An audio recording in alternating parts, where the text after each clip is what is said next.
piece for the Texas Chainsaw Massacre films in honor of the new Netflix film. Here's my review for its 3D one, and that is the 2013's Texas Chainsaw 3D. Which I gotta say, I actually had tons of fun with this. I remember watching this one in 3D. It was actually, believe it or not, it was actually the first Texas Chainsaw movie I was able to watch in this because, well, I was not born when the original got released. I was a little too young when the other ones too. So obviously this was pretty much the first one I was actually able to literally sit down and watch in a movie theater. And it's a really fun one. The 3D aspect I thought looked really cool. Like it really made it look like the chainsaw was literally coming right at you. If you guys don't know much about the story here, it stars Alexandra Daddario, who pretty much plays Heather, who discovers that she was adopted after learning of her inheritance from like this long lost grandmother, and she pretty much takes like a road trip with her friends to collect like the inheritance. But she's also unaware that her cousin is actually Leatherface, who's actually killing them off one by one. Now, one of the actors in this, you actually got Trey Songz is also in this, which was an odd casting here. You also had Tana Raymond was also in this.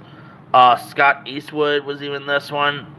Like I say, I thought the 3D one is a really fun one. I mean, it was also cool to see the original stars in it, like Gunnar Hansen and Marilyn Burns. It was cool seeing them pop up here. The film was, of course, directed by John Lessenhop, who also gave us who about 3 years prior gave us the heist movie Takers with Paul Walker, which I actually thought that was really fun. Of course, you also had one of my favorite horror icons, Bill Moseley, coming back. That was really cool to see. I love Bill Moseley. He's always the man. The kills in this thing was cool. Like, it gets pretty gory throughout. And, Daddario, of course, it was really cool seeing her in a horror like this because, of course, beforehand, we were always used to seeing her in, like, Percy Jackson, and also seeing her do, like, a straight up horror like this was interesting. And she played her part pretty well.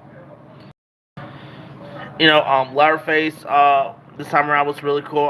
Can't remember the actor who played Leatherface in this one. I think it was still Gunnar Hansen. Let me double check.